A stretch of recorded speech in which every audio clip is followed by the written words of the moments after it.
4 PM news network में दोस्तों आपका स्वागत है। मैं हूं आपके साथ राशिद ज़हीर। जयंत चौधरी के खिलाफ भारतीय जनता पार्टी के नेता खुलकर आ गए। लड़ाई तो आपस में हो रही है।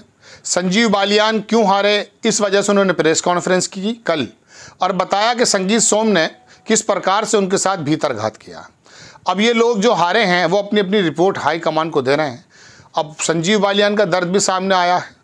जीत के दावे कर रहे थे, लेकिन सरदाना विधानसभा क्षेत्र में वहाँ के ठाकुरों ने कुछ वोट कम दी। हालांकि मेरा कहना यह है कि पूरे भारत में ठाकुरों ने ऐसा नहीं कि भारतीय जनता पार्टी को वोट नहीं दी, वोट उनको ही दिया।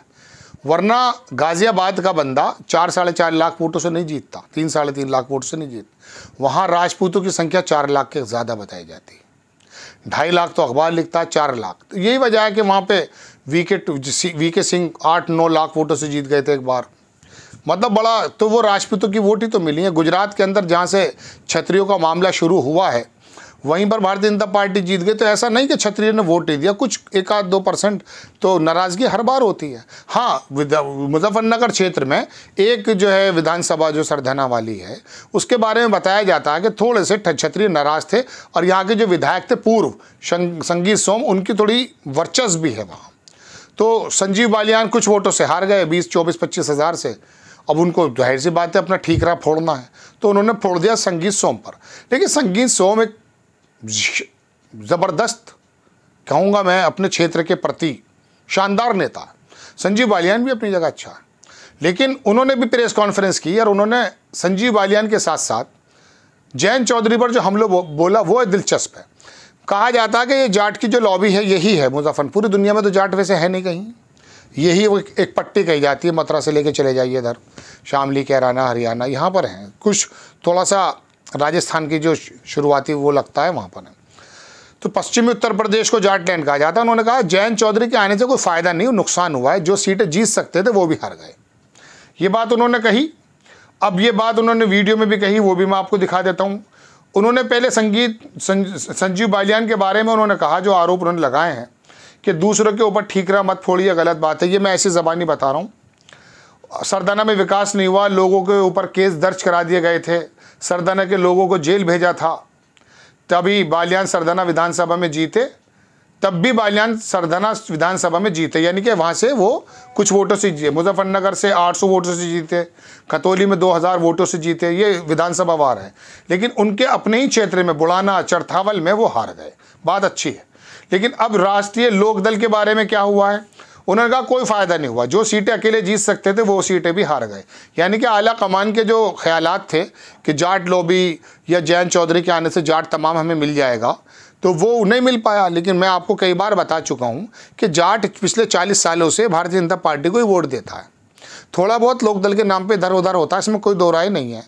लेकिन आप देख लीजिए, मैं आपको बारहा ये वाला तजुर्बा बता चुका कि लोक नीति के आंकड़ों के मुताबिक 2017 में जाटों ने जब वोट दी थी भारतीय जनता पार्टी को, जब हमारे चीफ मिनिस्टर योगी आदित्यनाथ जी बने, इसके बाद किसान का आंदोलन आया। लग ये रहा था कि जाट और गुर्जर और ठाकुर और ये तमाम लोग जो हैं खेती से भी जुड़े हुए लोग हैं, तो जाट बेल्ट कहा जाता है, यहाँ पर सूबड़ा साफ हो जाएगा।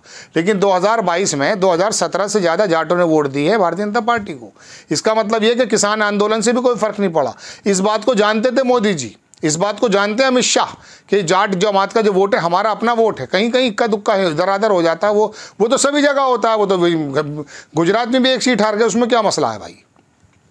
तो बहरहाल अब जो ये जाटों का वोट तो मिला, लेकिन जयंत चौधरी के आने से जितना फ़ायदा बताया जा रहा है इतना फ़ायदा नहीं हुआ। ये बात कही है संगीत सोम ने। अब ये बात है कि आपको तो चलिए मिनिस्टर भी बन गए, आप राज्य स्तर पे जो भी चले गए, आप चमन्नी से आपके 5 रुपए में चल रही होगी आपकी राजनीति। लेकिन अब वो किसानों की बात क्या इतनी मजबूती से रख सकते हैं? किसानों के रिफॉर्म्स की बात आप रख सकते हैं? आपके दादाजी को जो भारत रत्न दिया, जिन बातों पे दिया, किसान नेता होने पे तो दिया भाई। स्वामीनाथन को जो भारत रत्न दिया है वो किसानों के लिए रिफॉर्म्स की जो रिपोर्ट बनाई थी इसीलिए तो दिया। वो भले ही रिपोर्ट लागू नहीं की गई हो। तो अगर आप जाट नेता हैं, किसान नेता हैं, पश्चिम उत्तर प्रदेश के बड़े नेता हैं, तो अपनी बात को कहिएगा अलग मन के साथ, अगर इतनी हिम्मत है तो। संगीत सोम का साफ कहना है कि कोई फ़ायदा नहीं हुआ। वजह और बात सही भी है, चूँकि ये जाट वोट तो ऑलरेडी भाजपा भारतीय जनता पार्टी के बैग में था, कोई बड़ी बात नहीं है। हाँ, अलबत्ता इतना ज़रूर हुआ है कि थोड़ा सा जो मुस्लिम वर्ग वोट दिया करता था वो छूट करके इंडिया गठबंधन पे चला गया, लोकदल को छोड़ के चला गया। उल्टा नुकसान हुआ है। तो बहरहाल संगीत सोम के आरोप संजीव बालियान पर भी हैं। उनका कहना यह कि अपने क्षेत्र में हार गए आप, सरदाना का आप बिगुल बजा रहे हैं। बात भी ठीक है, सरदाना में अगर 200-500 1000 2000 सीट से जीत गए, लेकिन इनकी जीत बड़ी होनी चाहिए थी।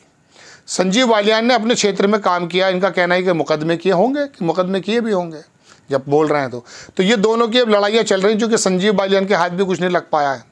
ये सारे जाट नेता जो हैं, एक आध को छोड़ के मेरे ख्याल से ठाकुर भी राजनाथ ही बने हैं बस मेरे, और ये सत्यपाल हैं जो वहाँ के थे कमिश्नर साहब, बागपत से जीते हैं, ये चौधरी साहब हैं, कोई ज़्यादा दिखाई नहीं दे रहा है इनका प्रतिनिधित्व। क्योंकि मोदी जी जानते हैं कि भाई नहीं, कुर्मी हैं अनुप्रिया पटेल, उनको बनाएंगे, उनका वोट बैंक हमारी तरफ है। हालांकि वो कुर्मी वोट बैंक जो इस समय गठबंधन पे ज़्यादा चला गया, यही वजह है कि उनकी भी सीटें ज़बरदस्त आ गई। अखिलेश यादव ने जातीय समीकरण करके बता दिया कि धर्म की नफरतें आप फैलाते रहिए, हम जातीय समीकरणों के हिसाब से आपको पटखनी दे देंगे। 2022 में भी दी थी उस आदमी ने इसी जातीय समीकरण पे, भले ही वो 125 सीटों पर रह गया हो, और इस बार भी ऐसे हुआ कि 37 सीटें आ गई। तो बहरहाल मैं आपको उत्तर प्रदेश के, पश्चिमी उत्तर प्रदेश की बात बताना चाहता हूँ कि अब भारतीय जनता पार्टी के नेताओं में आपस में ये होने लगा है, बात करने लगे हैं, एक दूसरे पे आरोप प्रत्यारोप भी बताने लगे हैं। संगीत सोम ने भी खूब गरजे, संजीव बालियान के बारे में बात करने आए थे, लेकिन जयंत चौधरी को भी लपेट दिया है। अब ये बातें चलेंगी। 12 सांसद ऐसे हैं जिन्होंने अपना रिपोर्ट कार्ड बताया। उन्नाव वाले जो साक्षी महाराज हैं, उनके बारे में कोई पत्रकार बता रहे तो उन्होंने कहा कि आस्तीन के सांपों ने, जो घर के सांप हैं, उन्होंने धोखा दिया। ये हुआ करता है, जब कोई हार जाता है तो वो अपने लोगों पे भी शक की निगाहों से देखता है। हालांकि देखिए, फिर भी इतनी ज़्यादा वोट मिली है। हम तो उत्तर देश की अगर बात करें आप, तो 38-37% वोट, पिछली बार 37.5% वोट मिला था शायद, 38 के करीब पूरे भारत में। 1%, 1% वोट कम हुआ है, कोई बड़ी बात नहीं है। भारतीय जनता पार्टी ने अपनी जो, चाहे वो नफरत करने वाली राजनीति कहते हों लोग, हम नहीं कह रहे हैं, इसके एतबार से उन्होंने फिर भी धार्मिक पशु बनाए रखने में कामयाबी हासिल की है, ऐसा लोग कहते हैं। तो कोई इतना बड़ा नुकसान, हाँ, सीटों के एतबार से जो विपक्ष था वो थोड़ा इकट्ठा ज़रूर हो गया था। तो अपने अपने क्षेत्र में लोगों ने अब अपनी अपनी जो बातें कलई खोलनी शुरू कर दी हैं। और एक बात और भी, जहाज़ जब डूबा करता है तो वो कहते हैं ना, लोग तो कहते हैं चूहे भागते हैं। मैं एक दूसरी बात बताता हूँ। वो एक शायर ने शेर कहा है कि अब नज़ा का है आलम, नज़ा कहते हैं मौत को, अब नज़ा का है आलम, अब डूबने का है आलम, अपनी मोहब्बत वापस ले लो।